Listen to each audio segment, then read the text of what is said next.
अस्सलामुअलैकुम दोस्तों, अगर आप आज ये दास्तान नहीं सुनेंगे तो जिंदगी भर एक रूहानी हकीकत से महरूम रह जाएंगे, क्योंकि आज हम सुनाने जा रहे हैं उस शख्स की दास्तान जिसके इश्क ने दुनिया की सोच ही बदल दी।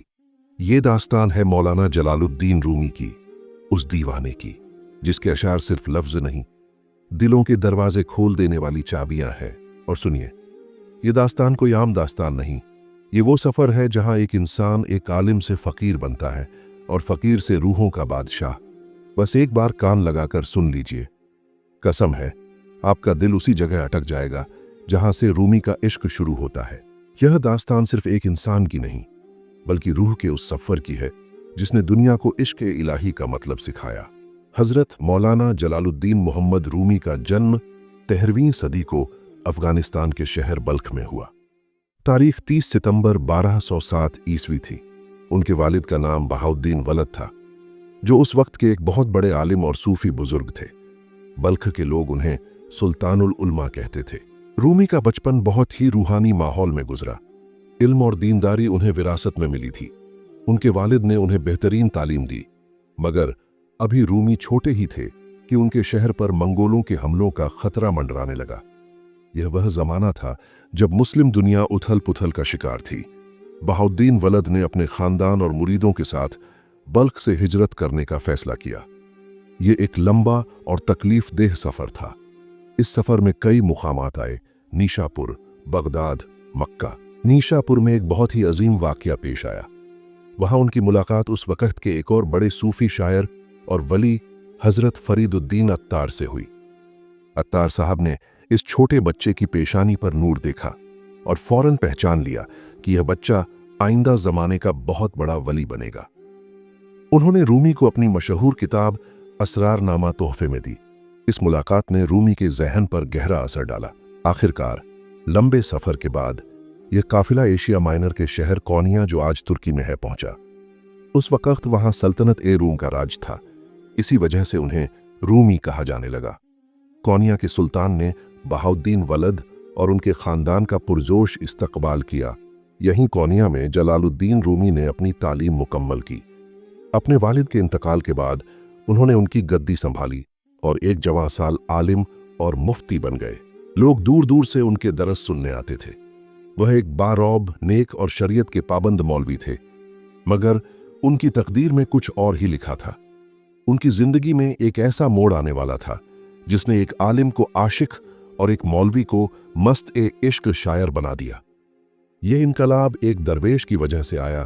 कोनिया का वो अजीम आलिम, वो मुफ्ती, जिसका रौबदार चेहरा और ज़हीन दिमाग हजारों मुरीदों को इल्म की रोशनी दे रहा था, उसे यह खबर कहाँ थी कि उसकी तकदीर की किताब का सबसे अहम बाब अभी लिखा जाना बाकी है।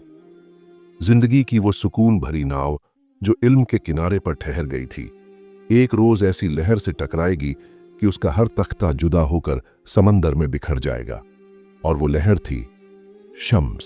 साल 1240 ईस्वी, कोनिया की एक तंग और चहल पहल वाली गली में एक अजनबी दरवेश दाखिल हुआ। उसकी आंखें ऐसी थीं जैसे दो धधकते हुए अंगारे। उसकी सूरत पे एक फकीराना नूर था और उसका लिबास फटे पुराने कपड़े। उसका नाम था शम्सुद्दीन तबरेजी। लोग उसे देखकर हंसते थे। इल्म के गुरूर में डूबे हुए आलिमों को उससे दूर रहना पसंद था। एक दिन मौलाना रूमी अपने मुरीदों के साथ घोड़े पर सवार होकर जा रहे थे। उनके पास किताबों का एक बड़ा जखीरा था। तभी अचानक वो दरवेश शम्स उनके सामने आ खड़ा हुआ। उसने रूमी से एक ऐसा सवाल पूछा जिसने कोनिया की फिजा को हिलाकर रख दिया। इस जमाने के सबसे बड़े आलिम, ये तुम पर क्या है? रूमी ने उस फकीर को हिकारत की नजर से देखा और फरमाया, ये वो इल्म है जिसे तुम जैसे जाहिल कभी नहीं समझ सकते। ये कुरान, हदीस और फिक्र का वो खजाना है जिसकी चाबी सिर्फ चंद खुशनसीबों को मिलती है। शम्स ने एक मुस्कुराहट के साथ जवाब दिया, तो फिर तुम अपने इल्म के कैदी हो मौलाना। और फिर अगले ही पल शम्स ने अपनी एक रूहानी ताकत से उन सारी किताबों को एक पास के हौज में फेंक दिया। सारी किताबें गीली हो गईं। रूमी और उनके मुरीद सदमे में आ गए। रूमी ने दर्द से कहा, तुमने मेरी सदियों की मेहनत को पल भर में बर्बाद कर दिया। इन किताबों में हजारों साल का इल्म था। शम्स ने मुस्कुराकर कहा, तुम्हें लगता है कि वो खत्म हो गया? देखो, और फिर शम्स ने अपनी उंगली से पानी को छुआ। एक करामात हुई। सारी किताबें एक एक करके हौज से बाहर आ गईं, और जैसे ही वो बाहर आईं, वो पूरी तरह से सूखी थीं। उन पर पानी का एक कतरा भी नहीं था। रूमी ने बेखुदी के आलम में पूछा, ये कैसा इल्म है? ये क्या है? शम्स ने वही अल्फाज दोहराए जो रूमी ने पहले कहे थे, ये वो इल्म है जिसे तुम कभी नहीं समझ सकते। बस यह एक लम्हा था। रूमी का दिल हिल गया। उनका तकवा, उनका इल्म, उनका गुरूर, सब कुछ रेत की तरह उनकी मुट्ठी से निकल गया। उन्हें एहसास हुआ कि जिसे वह इल्म समझ रहे थे वह सिर्फ एक जाहिरी पर्दा था। हकीकत तो कुछ और ही थी। उस दिन जलालुद्दीन रूमी ने अपना घोड़ा, अपना साफा, पगड़ी और अपने मुरीद सब कुछ छोड़कर उस दरवेश शम्स तबरेजी के पीछे चल दिए। रूमी का वो जाहिरी सफर खत्म हुआ और इश्क का वो बातिनी सफर शुरू हुआ, जिसने उन्हें शम्स के सूरज की तपिश में पिघलकर एक नया रूप दिया। यह वह पल था जिसने एक आलिम को हमेशा के लिए एक आशिक और शायर बना दिया। उस वाकये के बाद कोनिया शहर में एक अजीब हंगामा बरपा हो गया। जो मौलाना कल तक हजारों लोगों के इमाम थे, जिनके दरस सुनने के लिए लोग बेताब रहते थे, आज वही मौलाना एक फकीर बेनियाज, जरूरतों से बेपरवाह फकीर के कदमों में बैठे थे। शम्स और रूमी एक साथ एक बंद कमरे में महीनों गुजारने लगे। यह खलवत थी जहां रूहें एक दूसरे से बात करती थीं, जहां इल्म ए जाहिर खत्म हो चुका था और इल्म ए बातिन का चश्मा फूट पड़ा था। इस दौरान मौलाना ने दुनियावी तालीम ओ तदरीस छोड़ दी। शहर के आलिम और रूमी के पुराने मुरीद बहुत नाराज हुए। उन्हें यह सब एक जादूगरी और बेअदबी लगी। उन्होंने शम्स को बुरा भला कहना शुरू कर दिया। उनके लिए यह यकीन करना मुश्किल था कि उनका आलिम एक ऐसे फकीर के पीछे चल दिया है जिसका कोई नाम और निशान नहीं। मगर रूमी पर तो इश्क का रंग चढ़ चुका था। उनके लिए अब शम्स ही सब कुछ थे, पीर, मुर्शिद, महबूब। शम्स ने रूमी के दिल के बंद दरवाजे खोल दिए थे, उन्हें उस हकीकत से मिला दिया था जिसे वह सिर्फ किताबों में ढूंढ रहे थे। इस सोहबत ने रूमी को मुकम्मल तौर पर बदल दिया। वह पहले जैसे सख्त मौलवी नहीं थे। उनके दिल में नरमी आ गई, आंखों में आंसू और जुबान पर इश्क इलाही के तराने। लेकिन यह खामोशी और सुकून ज्यादा दिनों तक कायम न रह सका। शहर का हंगामा और लोगों की नफरत इतनी बढ़ गई कि शम्स तबरेजी ने एक रात खामोशी से कोनिया छोड़ दिया। वह नहीं चाहते थे कि उनकी वजह से रूमी को और तकलीफ हो। शम्स के जाने से रूमी पर कयामत टूट पड़ी। उनका हाल मजनू जैसा हो गया। वह रोते, तड़पते और शम्स को हर गली, हर कूचे में ढूंढते फिरते। उनकी जबान से सिर्फ एक ही सदा निकलती थी, शम्स कहाँ हो?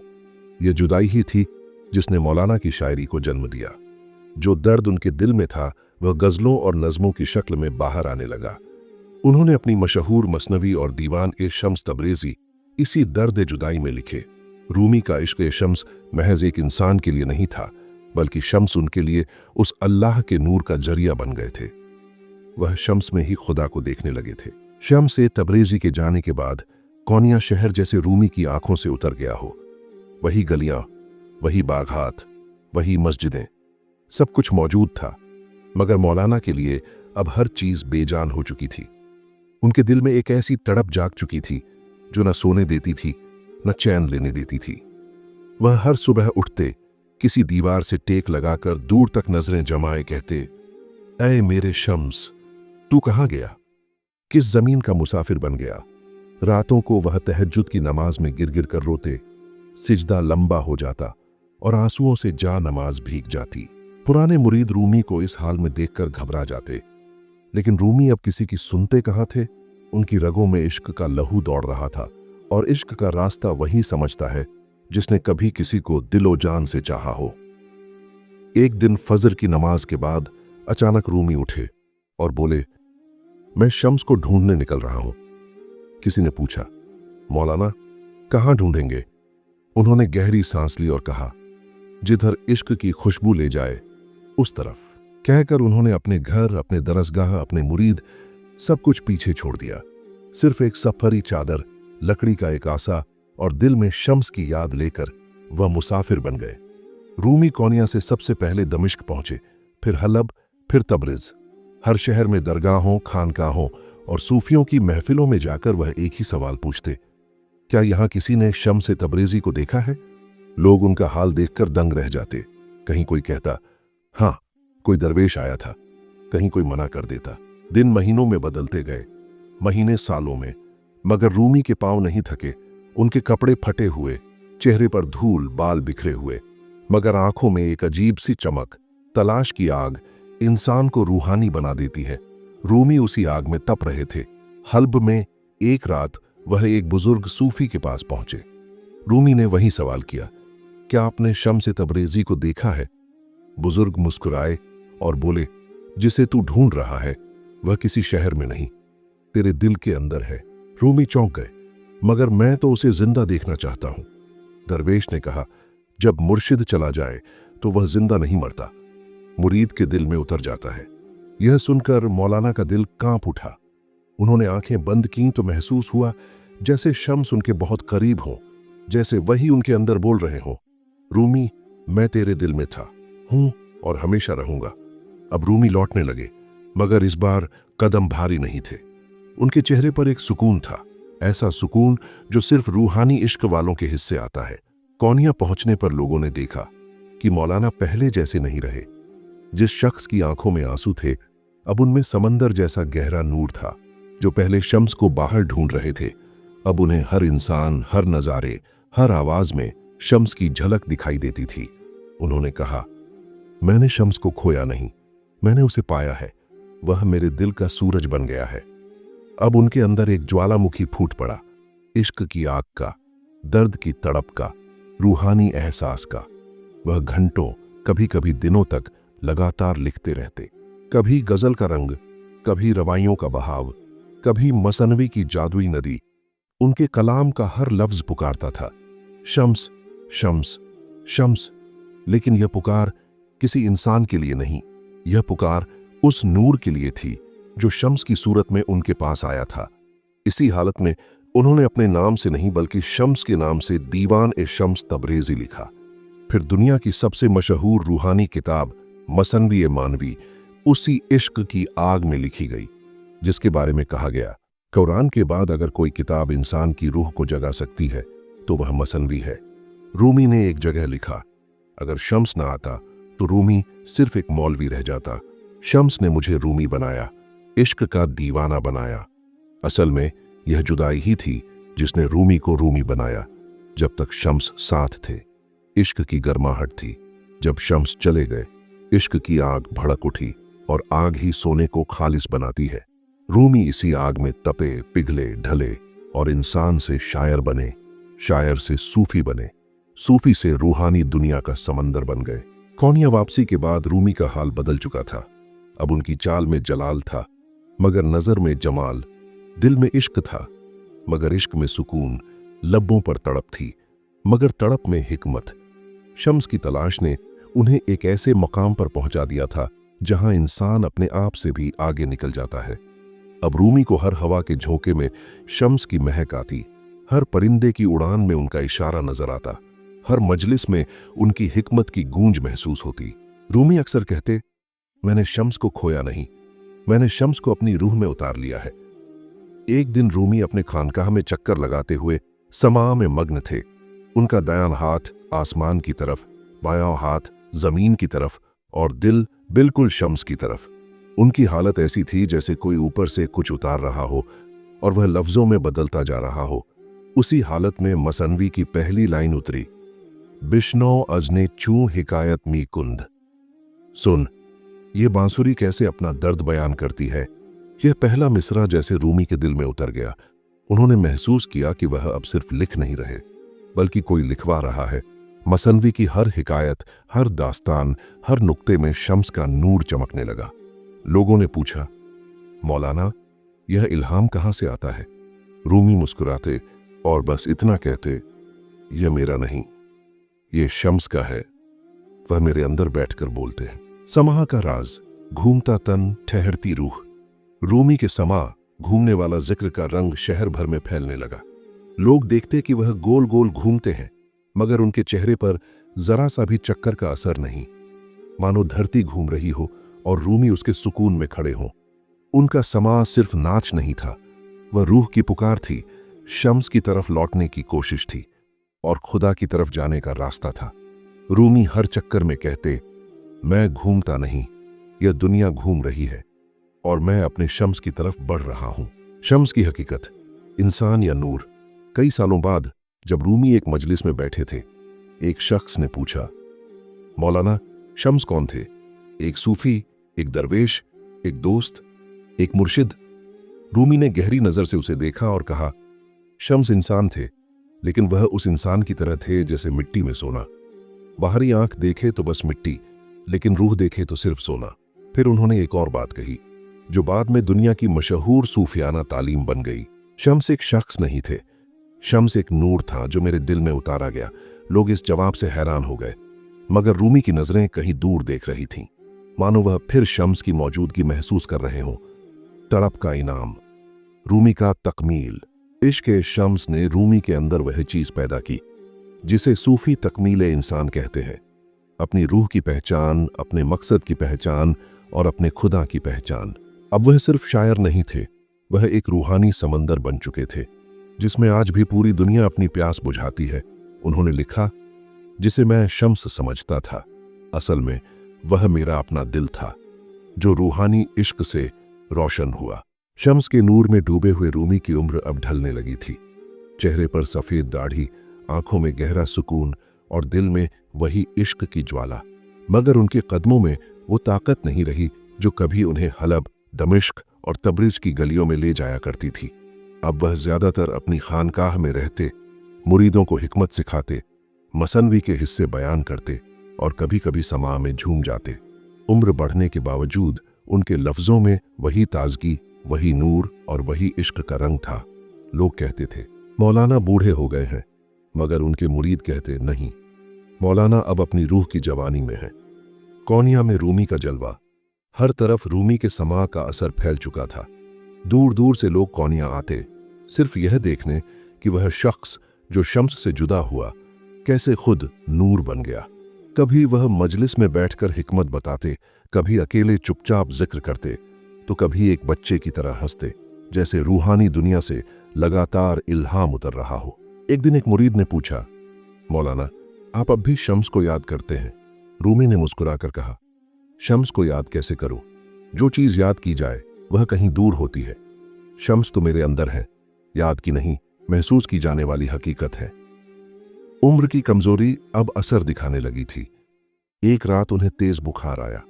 मुरीद घबरा गए, लेकिन रूमी हंसकर बोले, इश्क वाले मरते नहीं, बस एक दरवाजे से दूसरे दरवाजे में चले जाते हैं।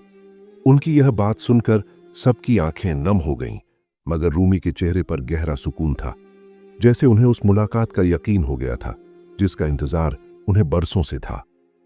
26 दिसंबर 1273 की रात कोनिया में सर्द हवाएं चल रही थीं, लेकिन रूमी के कमरे में नूर जैसा उजाला था। वह बिस्तर पर लेटे हुए जिक्र कर रहे थे। उनकी आंखें बंद थीं, मगर चेहरे पर एक अजीब सी मुस्कान थी, जैसे वह किसी को सामने देखकर खुश हो रहे हों। मुरीदों ने पूछा, मौलाना क्या आप कुछ देख रहे हैं? उन्होंने धीरे से आंखें खोलीं और फुसफुसाए, शम्स आ गए। इतना कहकर उन्होंने सिर उठाकर ऐसे देखा जैसे कोई पुराना महबूब सामने खड़ा हो। फिर उन्होंने गहरी सांस ली और दुनिया ए फानी को हमेशा के लिए छोड़ दिया। रूमी की वफात पर कोनिया का हाल, रूमी की वफात की खबर पूरे शहर में आग की तरह फैल गई। हजारों लोग रोते हुए खानकाह की तरफ दौड़े। यह मंजर इतना अजीब था कि मुसलमान, ईसाई, यहूदी सब रूमी के जनाजे में शामिल हुए। हर धर्म का मानने वाला कहता, रूमी हमारा था, वह सिर्फ एक मजहब का नहीं था। रूमी के जनाजे को देखकर बुजुर्ग सूफी रोते हुए बोले, आज एक दिल वाला चला गया जिसने पूरी दुनिया को दिल दे दिया। रूमी दुनिया छोड़ गए, मगर अपनी 3 सबसे बड़ी निशानियां पीछे छोड़ गए। नंबर 1 समा, जहां तन घूमता है और रूह ठहर जाती है, जो आज भी मेवलवी दरवेशों के जरिए दुनिया भर में किया जाता है। नंबर 2 मसनवी मानवी, वह किताब जिसने लाखों दिलों को जगा दिया, जिसकी हर कहानी इंसान को उसके असल मकसद की तरफ ले जाती है। नंबर 3 शम्स का नूर, जो रूमी के दिल में था और रूमी के जरिए दुनिया में फैल गया। आज भी अगर कोई रूमी की शायरी पढ़ता है तो वह असल में शम्स के नूर को महसूस करता है। रूमी की आखिरी तालीम। उनके मज़ार के ऊपर आज भी यह लिखा है, आओ आओ, जो भी हो, काफिर, माजी का गुनहगार, तौबा तोड़ने वाला, फिर भी आओ। उम्मीद का यह दरवाज़ा किसी के लिए बंद नहीं होता। यही रूमी का असल पैगाम था, इश्क, रहमत और इंसानियत। रूमी के इश्क का सूरज उनके इंतकाल के बाद भी नहीं डूबा, बल्कि उसकी रोशनी पहले से ज्यादा फैलने लगी। कोनिया की वो मिट्टी जिसमें रूमी का जिस्म दफन हुआ, वह आज तक इश्क के मुसाफिरों के लिए एक पवित्र मरकज बनी हुई है। रूमी का मज़ार सिर्फ एक मज़ार नहीं, वह एक रूहानी चिराग है। लाखों लोग दुनिया के कोने कोने से वहां आते हैं और महसूस करते हैं कि इस दरवाजे से अब भी नूर निकलता है। रूमी की वफात के बाद उनके खानदान और मुरीदों ने उनकी तालीम को एक मुंज़म तरीके से आगे बढ़ाया। इसे मेवलवी सिलसिला कहा गया, जो आज पूरी दुनिया में वर्लिंग दरविशेस, घूमने वाले दरवेश के नाम से मशहूर है। उनके समा का हर चक्कर रूमी की उस पुकार का जवाब है जिसमें वह इश्क हक का रास्ता दिखाते हैं। दायां हाथ आसमान की तरफ रहमत लेना, बायां हाथ जमीन की तरफ रहमत बांटना, और दिल बस एक ही तरफ, शम्स की तरफ। समाज आज एक नाच नहीं बल्कि एक रूहानी सफर है जो दुनिया के हर मजहब, हर जबान और हर मुल्क के लोगों को अपनी तरफ खींचता है। रूमी की तालीम। रूमी को इश्क का आलमी शायर इसलिए कहा जाता है क्योंकि उनकी तालीम किसी एक कौम, एक मजहब या एक जबान तक महदूद नहीं। वह कहते थे, मजहब तेरा है, मजहब मेरा है, इश्क तो सबका है। आज उनकी तालीम ईसाई पढ़ते हैं, यहूदी पढ़ते हैं, बौद्ध पढ़ते हैं, मुसलमान पढ़ते हैं और नास्तिक भी पढ़ते हैं, क्योंकि रूमी का नजरिया तंग नहीं, वह इंसान को इंसान के दिल से जोड़ता है। शम्स रूमी का इश्क महज दोस्ती नहीं, एक रूहानी ताबीर है। आज भी दुनिया में सबसे ज्यादा पूछा जाने वाला सवाल यह है, रूमी और शम्स के बीच क्या रिश्ता था? और इस सवाल का जवाब खुद रूमी की तालीम में छुपा है। रूमी कहते हैं, शम्स वो जरिया थे जिनके जरिए मैंने खुद को पहचाना और खुद को पहचान कर मैंने अपने रब को पहचाना।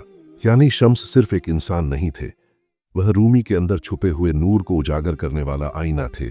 शम्स और रूमी का इश्क जिस्मानी नहीं, दुनियावी नहीं, दोस्ताना नहीं, बल्कि रूहानी तालीम, तजल्लियात और इल्हाम का रिश्ता था।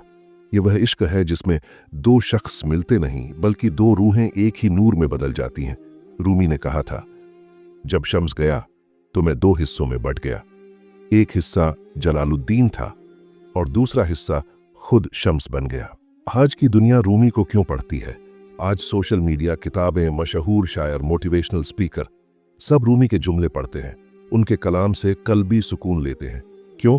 क्योंकि रूमी इंसान के दिल की भूख को पहचानते हैं। वह कहते हैं, तू जहां भी है, तेरे अंदर एक शम्स है और बाहर एक रूमी उसे ढूंढ रहा है। इस एक जुमले ने दुनिया भर के करोड़ों लोगों की जिंदगी बदल दी है। सदियां गुजर गईं, दुनिया बदल गई, लोग बदल गए, मगर रूमी का असर कम नहीं हुआ। कभी उन्होंने कहा था, मैं मरकर भी पूरा नहीं मरूंगा। मेरी तालीम हर दिल में जिंदा रहेगी जो इश्क को समझने की कोशिश करेगा। और सच यही हुआ। उन्हें गुजरे हुए आज 800 साल से ज्यादा हो चुके हैं, मगर उनकी शायरी दुनिया की सबसे ज्यादा पढ़ी जाने वाली शायरी बन चुकी है। रूमी शम्स का इश्क एक ऐसा दरिया जो कभी नहीं सूखता। रूमी की तालीम का निचोड़ यह है, इश्क ना मुकम्मल होता है ना खत्म होता है, बस बदलता है और नूर बनकर दिलों में उतर जाता है। शम्स और रूमी का इश्क आज भी जिंदा है क्योंकि वह दो इंसानों के बीच इश्क नहीं था, वह इश्क ए हक का दरिया था जो आज भी दुनिया के दिलों को सींच रहा है। कोनिया की वो रात कुछ और ही थी। आसमान जैसे थोड़ा झुककर जमीन को देख रहा था, जैसे वो भी एक आलिम, एक फकीर और एक दीवाने आशिक का आखिरी सफर देखना चाहता हो। हजरत मौलाना जलालुद्दीन रूमी रहमतुल्लाह अलैह अपने हुजरे में खामोशी से बैठे थे। आंखों में हल्का सा नूर, चेहरे पर गहरी सुकून की लकीरें, वो सुकून जो सिर्फ उसी दिल को मिलता है जो खुद को मुकम्मल तौर पर खुदा के हवाले कर चुका हो। उनके शागिर्द हल्का सा झुककर बोले, मौलाना, लगता है अब सफर का आखिरी वक्त आ गया है। रूमी ने मुस्कुराकर जवाब दिया, आखिरी वक्त नहीं, ये तो असल सफर की इब्तिदा है। जिंदगी से मौत की तरफ नहीं, मौत से हकीकत की तरफ जाना है। फिर उनकी नजर आसमान की तरफ उठी। आंखें यूं चमकीं जैसे शम्स ए तबरेज सामने खड़े मुस्कुरा रहे हों। रूमी ने धीमी आवाज में कहा, शम्स मेरा दोस्त, मेरा मुर्शिद, तू कहीं नहीं गया। तू तो मेरे रग और रिश्ते में उतर चुका है। अब तेरी जुदाई भी जुदाई नहीं रही। शागिर्द रोने लगे। उन्होंने महसूस किया कि रूमी का चेहरा यूं जगमगा रहा है जैसे दिल के अंदर इश्क इलाही का दरिया उबल रहा हो। रूमी ने आंखें बंद करते हुए अपनी आखिरी वसीयत दी, सुन लो, इश्क किसी का कैद नहीं होता। इश्क इबादत भी है, इश्क आज़ादी भी। जो इश्क में गिरा वो उठ गया, और जो उठकर इश्क में चला वो कभी गिरा ही नहीं। हुजरे में एक अजीब सी खामोशी छा गई। रूमी की सांसें धीमी होती गईं, लेकिन दिल में बस एक ही धड़कन बाकी रही, इश्क, इश्क, इश्क। और फिर उस रात जब कोनिया की हवाएं मध्यम पड़ीं, रात की रोशनी जरा सी धुंधलाई, मौलाना रूमी की रूह चुपके से अपने असल महबूब से मिलने निकल गई। शहर में सुबह हुई तो लोग कह रहे थे, रूमी नहीं गए, रूमी बिखर गए हैं। किताबों में, अशार में, दास्तानों में, और हर उस दिल में जिसमें इश्क की एक चिंगारी मौजूद है। इसी के साथ ये दास्तान अपने आखिरी मुकाम को पहुंचती है, जहां रूमी का सफर खत्म नहीं होता, बल्कि इश्क की नई दुनिया में शुरू होता है। दोस्तों, अगर रूमी की ये दास्तान आपके दिल की किसी धूल जमी खिड़की को भी खोल पाई हो, अगर एक लम्हे के लिए भी आपकी रूह ने सुकून महसूस किया हो, तो बस एक गुजारिश है, इस चैनल सीरत वॉइस को जरूर सब्सक्राइब करें, क्योंकि यहां सिर्फ बातें नहीं होती, यहां दिलों के दरवाजे खुलते हैं। और इस वीडियो को शेयर जरूर करें, खास तौर पर उस हर शख्स तक जो अल्लाह वालों से मोहब्बत करता है या जो सच की तलाश में भटक रहा है। क्या मालूम, आपका एक शेर किसी दिल को रास्ता दिखा दे, किसी रूह को उजाला दे दे। अल्लाह आप सब पर अपनी रहमतें और नूर बरसाए और आपको हमेशा इश्क हक की राह पर कायम रखे। सीरत वॉइस को याद रखिए, इश्क, रूहानियत और सच्चाई का घर। अल्लाह हाफिज।